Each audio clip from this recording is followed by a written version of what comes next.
తెలంగాణ రాష్ట్రంలో ప్రభుత్వ పనితీరంతా కూడా పూర్తిగా అస్తవ్యస్తంగా అవినీతిమయంగా మారిపోయింది. రాష్ట్రంలో పేరుకు ప్రజాపాలన అని చెప్తున్నారు కానీ పాలనంతా కూడా షాడో ముఖ్యమంత్రులు, షాడో మంత్రులు, మరి కోర్టు రాజకీయాలు,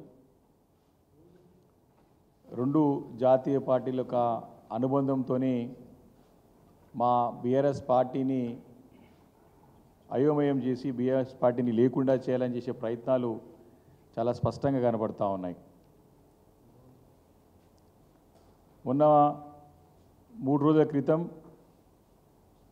సుంకిశిల ప్రాజెక్టులో మరి పెద్ద ఎత్తున ఒక ప్రమాదం అయినప్పుడు మరి దానిపైన మాకు పార్టీ కార్యనిర్వాహక అధ్యక్షులు కేటీఆర్ గారు చాలా స్పష్టంగా ప్రభుత్వాన్ని కొన్ని ప్రశ్నలు అడిగినారు. ఆ సమాధానం ప్రజలకు చెప్పాల్సిన అవసరం ఉంది, ప్రభుత్వంగా బాధ్యత మీ పైన ఉందని చెప్పేసి అడగడం జరిగింది. మరి సుంకిశిలలో గోడ కూలి సుమారు వారం 6 రోజుల తర్వాత మరి ఆ ప్రమాదం జరిగిందని చెప్పేసి మరి బయటకు వచ్చినటువంటి సందర్భంలో అసలు ఈ సుంకిశిలలో జరిగినటువంటి ప్రమాదం ఏదైతే గోడ కూలినదో, రిటైనింగ్ వాల్ ఏదైతే గోడ కూలినదో, మరి ఆ యొక్క పరిస్థితి గురించి ఆ యొక్క ప్రాజెక్టులో ఉన్నటువంటి సంగతి ప్రభుత్వానికి తెలుసా? మరి తెలిస్తే మరి అప్పుడు అసెంబ్లీ సమావేశాలు జరుగుతూ ఉన్నాయి, అసెంబ్లీ సమావేశాలు ఎందుకు మీరు ప్రకటన చేయలేదని చెప్పేసి అడగడం జరిగింది. మరి దాంతోపాటు ఆ ప్రమాదం జరిగినటువంటి సందర్భంలో ఎవరైతే తప్పు చేశారో మరి వారిని దోషిగా తేల్చినట్టు అవసరం ఉంది, దానిపైన న్యాయ విచారణ చేయాలని చెప్పేసి కూడా ఆ రోజు పార్టీ నుంచి డిమాండ్ చేయడం జరిగింది. అంతేకాకుండా అక్కడ జరిగేటువంటి ఏజెన్సీని కూడా బ్లాక్ లిస్ట్లో పెట్టాలని చెప్పేసి కూడా ఆ రోజు ప్రభుత్వాన్ని మరి డిమాండ్ చేయడం జరిగింది. మరి వీటన్నిటినీ కూడా మరి సమాధానం చెప్పకుండా దాటి వేస్తూ జరిగిన ప్రమాదం ఏమో చాలా చిన్న ప్రమాదం, ఆ చిన్న నష్టమే అది. అక్కడ ఉన్నటువంటి ఏజెన్సీ మరి దాన్ని చూసుకుంటుంది, ఏజెన్సీతోనే కట్టిపిస్తామని చెప్పి మరి ఆ సమాచారం కూడా ఎప్పుడో తెలిసిందని చెప్తే మాకు సోషల్ మీడియా ద్వారా 6వ తారీఖున తెలిసిందని చెప్పి బాధ్యత గలటువంటి ఒక ఇరిగేషన్ మినిస్టర్ ఉత్తమ్ కుమార్ రెడ్డి గారు మాట్లాడడం జరిగింది. అంటే ఎంత సిగ్గుచేటు అది. ఇదే ఒక అంశంపై, ఇదే ఒక సుంకిశాల ఒక ప్రాజెక్ట్ అంశంపై జూలై 30వ తారీఖున అసెంబ్లీ బడ్జెట్ సమావేశాల్లో చాలా స్పష్టంగా మున్సిపల్ శాఖ సంబంధించినటువంటి ఒక సందర్భంలో బీఆర్ఎస్ పార్టీ తరఫున మరి ఆ రోజు నేనే మాట్లాడడం జరిగింది. ఈ సుంకిశిల ప్రాజెక్ట్ అనేది చాలా ప్రాధాన్యత సంతరించుకునే ప్రాజెక్టు, దాన్ని యుద్ధ ప్రాతిపదికన చేయాల్సిన అవసరం ఉన్నది. డే టు డే మానిటరింగ్ చేయాలా. ఎవరైతే శాఖ మంత్రిగా మరి మున్సిపల్ శాఖ మంత్రి ఎవరైతే ఉన్నారో వాళ్ళు దీనిపైన డే టు డే మానిటరింగ్ చేయాలని చెప్పేసి ఆ రోజు మీకు చెప్పడం జరిగింది. జూలై 30వ తారీఖున అఫీషియల్ రికార్డ్ ప్రకారం అడగడం, డిమాండ్ చేయడం జరిగింది. ఈ యాక్సిడెంట్ జరిగింది 2వ తారీఖున. 6వ తారీఖు వరకు కూడా సోషల్ మీడియా ద్వారా తెలిస్తే కానీ ప్రభుత్వం నిద్రలేసింది. అంటే అప్పటి వరకు మొద్దు నిద్రలో ఉన్నది.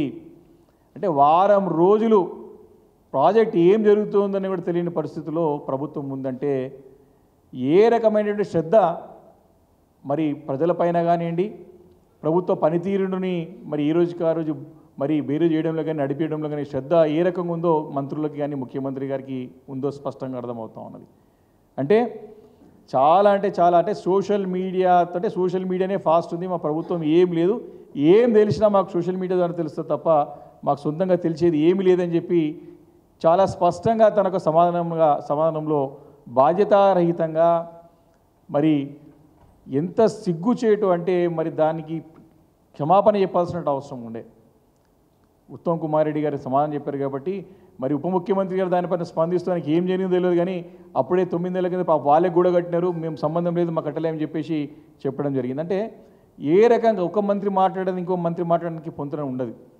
ఇది ఈరోజు రాష్ట్రంలో పరిపాలన జరుగుతూ ఉన్నది. ఇంత పెద్ద యాక్సిడెంట్ జరిగితే హైదరాబాద్కు సంబంధించినటువంటి మంచినీటిని సరఫరా చేయడానికి ఈ వేసవి కాలంలో పూర్తి కావాల్సిన అవసరం ఉండే, చేయకుండా బిల్లు గురించి ఈరోజు చాలా స్పష్టంగా మా పార్టీ తరఫున మాట్లాడుతూ మా కార్యనిర్వాహక అధ్యక్షులు చాలా స్పష్టంగా దాన్ని చెప్పినారు. ఎందుకు దాన్ని కాలయాపన చేసినారు, ఎందుకు దాన్ని లేట్ అయిన కారణం చెప్పినారు.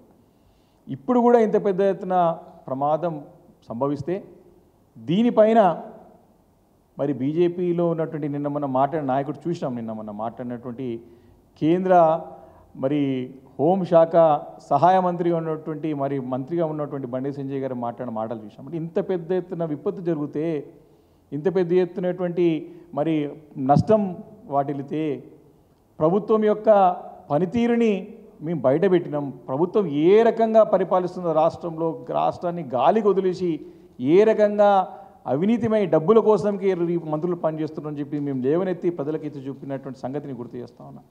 దీనిపైన మాట్లాడడానికి బండి సంజయ్ గారికి సమయం లేదు, ప్రజల గురించి ఆయనకు అవసరం లేదు. ఈరోజు అనేక అంశాలు మన రాష్ట్రంలో, తెలంగాణ రాష్ట్రంలో రైతు రుణమాఫీ ఏకకాలంలో చేస్తాం, డిసెంబర్ 9వ తారీఖున చేస్తాం, ఏకకాలంలో 2 లక్షల రూపాయలు చేస్తామని చెప్పేసి మాట ఇచ్చినటువంటి ఈ ప్రభుత్వం మరి 8 నెలలు కావస్తా ఉన్నా ఆగస్ట్ 15 వరకు డెడ్లైన్ పెట్టి అరకొర మీద రుణమాఫీ చేసి మరి రైతుల్ని ఇబ్బంది పెట్టి, రైతులను ఆశ చూపి, రైతుల ఆశలపైన నీళ్లు చల్లి రైతులను రోడ్ల పాలు చేసేటటువంటి ఈ ప్రభుత్వాన్ని ప్రశ్నించడానికి బీజేపీ నాయకులకి, కేంద్ర మంత్రులకు సమయం ఉండదు. ఈరోజు రైతు భరోసా మీకు ఇప్పుడెందుకు 10,000 ఎకరానికి ఇంకా వారం 10 రోజులు ఏంటంటే మన ప్రభుత్వం, కాంగ్రెస్ ప్రభుత్వం వస్తుంది, 15,000 రూపాయలు ఇస్తామని చెప్పేసి వారు మాట ఇవ్వడం జరిగింది. దీనిపైన రైతులందరూ కూడా ఆశతో చూస్తూ ఉన్నారు. మనం ఈరోజే చూసినాం, వ్యవసాయ విస్తీర్ణం అంతా తగ్గిపోయింది. 50 లక్షల ఎకరాల వరకు, 1 కోటి ఎకరాలు తగ్గిపోయింది. ఎందుకు తగ్గిపోయింది? ఈరోజు వీరి యొక్క నిర్వాహకం వల్ల రైతులు ఆందోళన చెందుతున్నారు, ఇబ్బంది పడుతున్నారు, రోడ్లపైనకి వచ్చినారు, బాధలు పడుతూ ఉన్నారు, ఆత్మహత్యలు పెరిగిపోతూ ఉన్నాయి రైతులై. దీనిపైన మాట్లాడడానికి వారికి సమయం ఉండదు, వారికి మనసు రాదు. రైతుల గురించి కానీ రైతు సమస్యల పట్ల మాట్లాడడానికి సమయం ఉండదు. 100 రోజుల్లో 6 గ్యారెంటీలు అని చెప్పినారు. అనేక సమస్యలు ఈరోజు పెన్షన్లు ముసలవ్వలకి, తాతలకి, అవ్వలకి మరి 4,000 రూపాయల పెన్షను 100 రోజుల్లో చేస్తామని చెప్పి మాట ఇచ్చింది ఈ ప్రభుత్వం. మహిళలకి 2,500 చెప్పినది. 13 కాంపోనెంట్లు ఉన్నాయి, 6 గ్యారెంటీలో 13 కాంపోనెంట్లు ఉన్నాయి. దేనికి ఒక్కటి కూడా సక్రమంగా ఇప్పుడు కూడా పూర్తిగా నిర్వర్తించలేదు, పూర్తి చేయలేదు. దీనిపైన మాట్లాడడానికి బీజేపీ నాయకులకి, కేంద్ర మంత్రులకి సమయం ఉండదు, ప్రభుత్వం అడిగేటానికి వారికి మనసు రాదు. నిరుద్యోగులు రోడ్లపైన వచ్చి, అశోక్ నగర్లో అక్కడ లైబ్రరీలో రోడ్లపైనకి వచ్చి వాళ్ళ ప్రాణాలు పోయే వరకు కూడా, పేగులు పోయే వరకు కూడా అరిచి రుల్లిపెట్టి వారి యొక్క సమస్యలపైన తీవ్రంగా పోరాటం చేస్తే ఈ బీజేపీ నాయకులు, ఈ యొక్క కేంద్ర మంత్రులకి మనసు రాదు. ప్రభుత్వాన్ని ఏమైంది, ఏ రకంగా సక్రమించాలా, నిరుద్యోగులకు అండగా నిలవలసినటువంటి బాధ్యత లేదు.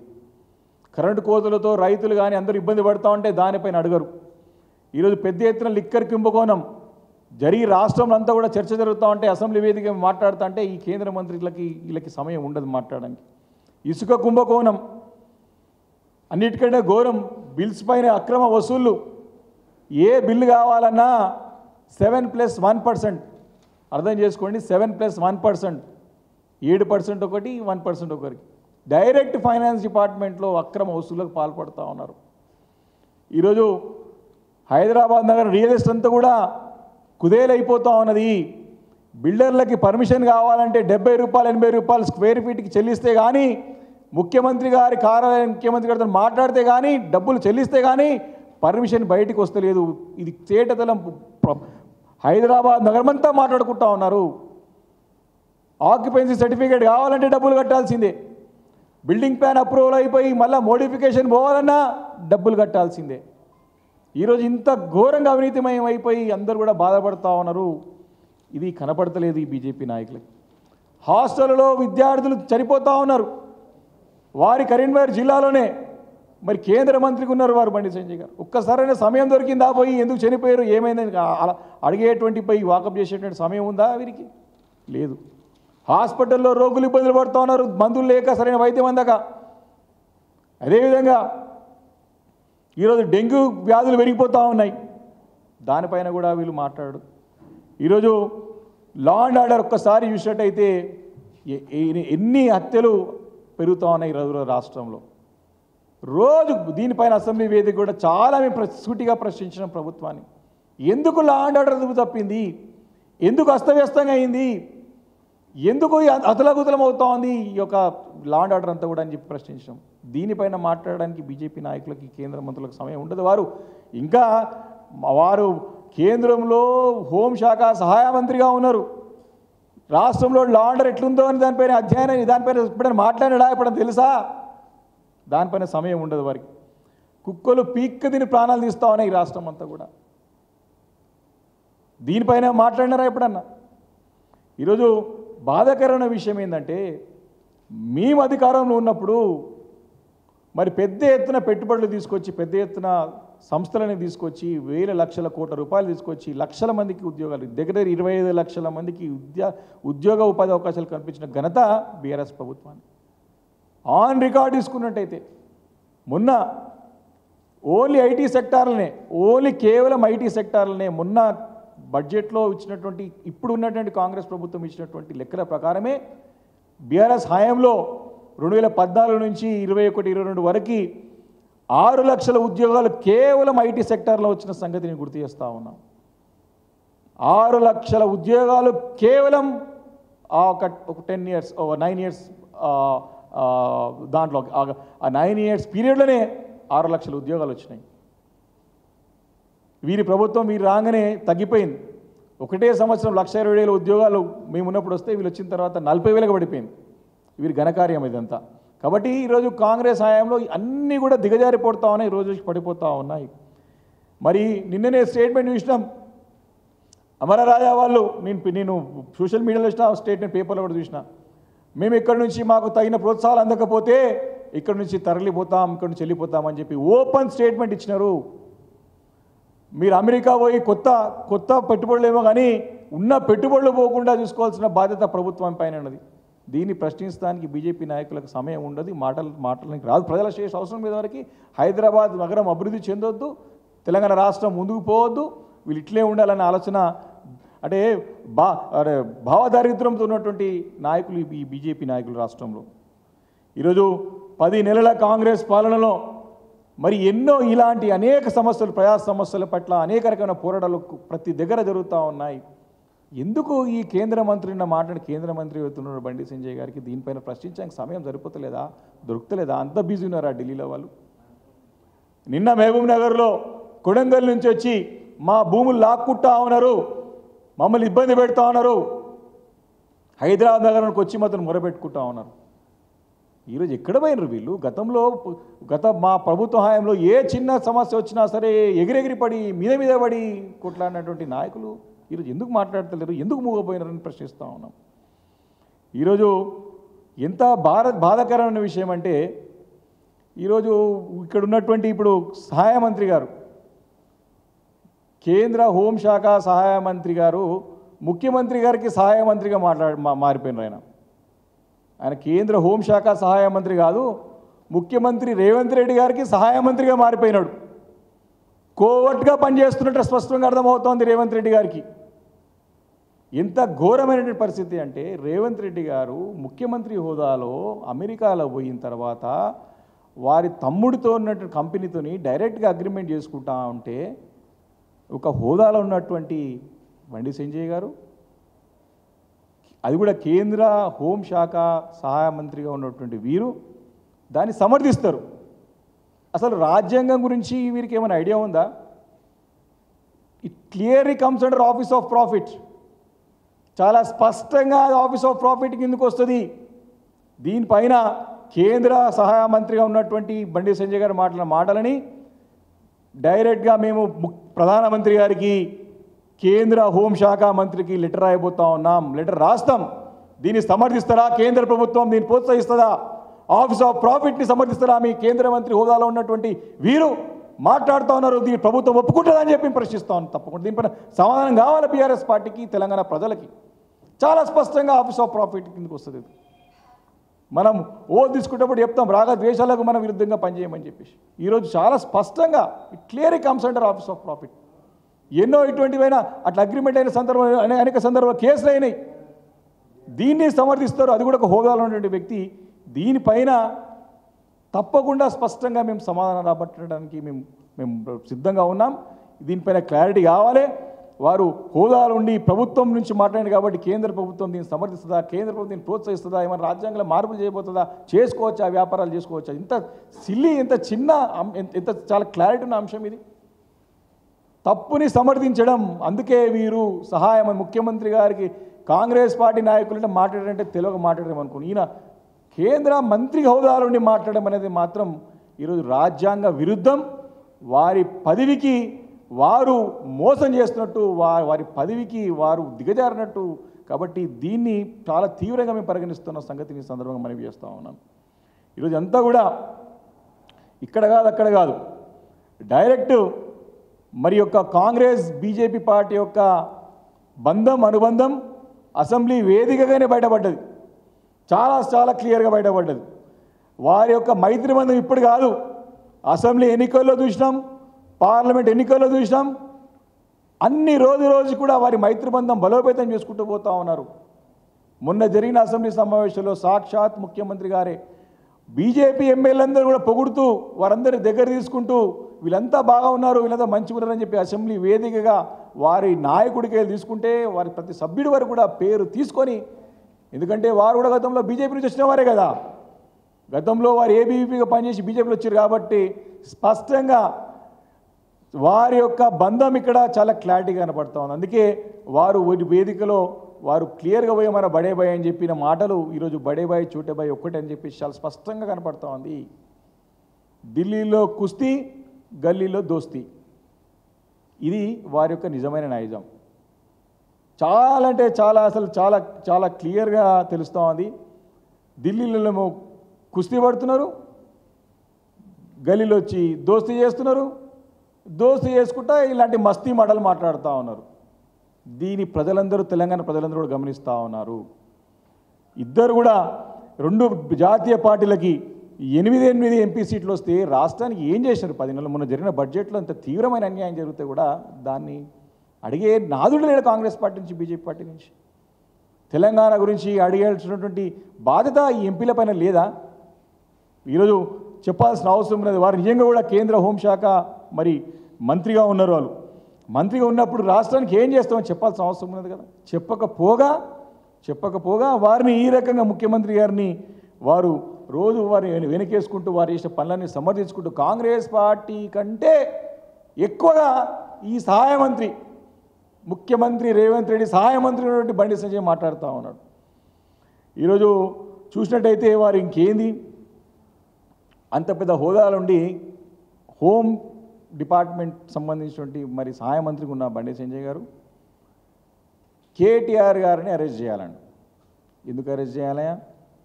8-9 సంవత్సరాల నుంచి 10 సంవత్సరాలుగా తెలంగాణ రాష్ట్రాన్ని అభివృద్ధి చేసేందుక, హైదరాబాద్ నగరాన్ని మరి అన్ని రకాలుగా అభివృద్ధి చెంది అన్ని కోణాలు అభివృద్ధి చేసి మరి లక్షల కోట్ల రూపాయల పెట్టుబడులు తెచ్చి అనేక సంస్థలను తీసుకొచ్చి 25 లక్షల ఉద్యోగాలని మేము ఇక్కడ అందించినటువంటి ఘనత మాకున్నది. అందుకు arrest చేయాలనా?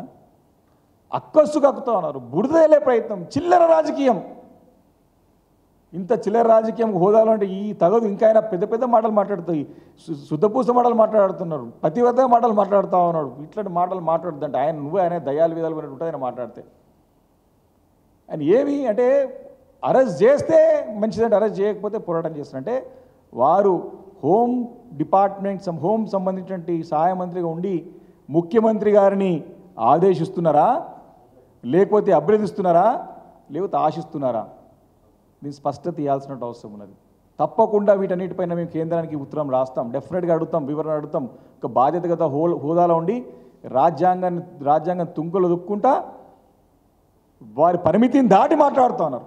Is crossing his limits. ఇది తప్పకుండా సమాధానం చెప్పాల్సిన అవసరం ఉన్నది. ఈ రకంగా కుట్రపూరితమైనటువంటి వ్యాఖ్యలు కానీ కుట్రపూరితమైనటువంటి వ్యవహారాలు కానీ మొదటి నుంచి చూస్తాను, ఇప్పుడు కాదు మొదటి నుంచి చూస్తూ ఉన్నాం. ఇవన్నీ కూడా ప్రజలు గమనిస్తూ ఉన్నారు. కాబట్టి దీన్ని చాలా చాలా తీవ్రంగా మేము బీఆర్ఎస్ పార్టీ పరిగణిస్తూ ఉంది, ఖండిస్తూ ఉన్నది. ఇన్ని సమస్యలు ఈరోజు తెలంగాణ రాష్ట్రంలో ప్రజలు ఎదుర్కొంటూ ఉంటే సమస్యల పట్ల ప్రభుత్వాన్ని నిలదీసి ప్రజలకు సమస్యలు పరిష్కరించి రైతులకి, నిరుద్యోగులకి, మహిళలకి వీరందరికీ న్యాయం చేయాల్సింది పోయి కేవలం రాజకీయాలకే పరిమితమై కక్షపూరితమైన రాజకీయాలతో చేతులు కలిపి బీఆర్ఎస్ పార్టీని ఇబ్బంది పెట్టాలనేటువంటి ప్రయత్నం ఏదైతున్నదో తప్పకుండా మేము తీవ్రంగా ప్రతిఘటిస్తాం. అన్నీ గమనిస్తూ ఉన్నాం. ఇలాంటి ఎంతోమంది వచ్చిపోయారు. ఇది కేసీఆర్ గారి నాయకత్వంలో మాకు కొత్తేం కాదు. కేసీఆర్ గారు ఇలాంటి నాయకులను పెద్ద పెద్ద నాయకులు ఎదుర్కొన్నాడు. ఇలాంటి చిల్లర నాయకులు, చిన్న బచ్చాగాలను కాదు, పెద్ద పెద్ద నాయకులు ఎదుర్కొన్నారు. మా నాయకత్వానికి కాలు గోడికి సరిపోరు ఈ నాయకులు, మాట్లాడే నాయకులు చెప్తా ఉన్నా. కాబట్టి దీన్ని చాలా తీవ్రంగా మేము ఖండిస్తూ ఉన్నాం, ప్రతిఘటిస్తాం. తప్పకుండా ప్రజలు గమనిస్తూ ఉన్నారు. మేము ఈ అన్ని అంశాలన్నిటి కూడా ఇన్ని అంశాలు ఈరోజు చెప్పి అనేక అంశాలు నేను జస్ట్ నేను అవుట్లైన్ చెప్పిన అనేక ఇష్యూస్, రాష్ట్రంలో అనేక ఇష్యూస్ ఉన్నాయి, సమస్యలు ఉన్నాయి, ఇబ్బందులు ఉన్నాయి. ఎన్నో హామీలు ఇచ్చినారు. ఈరోజు పెట్టుబడులు పోతూ ఉన్నాయి, నిరుద్యోగులు ఇబ్బంది పడుతున్నారు, రైతులు రోడ్లపైనకి వస్తున్నారు, ఆత్మహత్యలు పెరుగుతూ ఉన్నాయి, మహిళలకు దిక్కు అసలు అనేక మొత్తం రాష్ట్రం అంతా కూడా అతలాకుతలం అయిపోయి అంతా కూడా అస్తవ్యస్తంగా తయారవుతూ ఉన్నది. అవినీతి పెరిగిపోయింది. అవినీతి బునాదులపైన ఏర్పడిన ప్రభుత్వంలో అవినీతి పెరుగుతూ ఉన్నది. రోజుకి ఢిల్లీకి కప్పం కడటానికి టైం సరిపోతా ఉన్నది, వాళ్ళ పదవులు కాపాడుకునే టైం సరిపోతా ఉన్నది. దానికి తోడు బీజేపీ నాయకత్వం, మీ పదవుల్లో బాధ్యతలు పదవులు ఉన్నోళ్ళు ఈ రకంగా వాళ్ళకి వత్తాసు పలకడం అనేది ప్రజలు గమనిస్తున్నారని చెప్పేసి సందర్భంగా నేను బండి సంజయ్ని తీవ్రంగా హెచ్చరిస్తూ, తన యొక్క పరిధిని దాటి మాట్లాడారు. కాబట్టి తప్పకుండా ఈ వివరణని కేంద్రంలో ఉన్నటువంటి హోంశాఖ మంత్రి గారితో పాటు ప్రధానమంత్రి కూడా ఖచ్చితంగా ఉత్తరం రాజుపోయి వారి సమాధానం రాబడతామని చెప్పి సందర్భంగా మనవి చేస్తా ఉన్నాను. Thank you.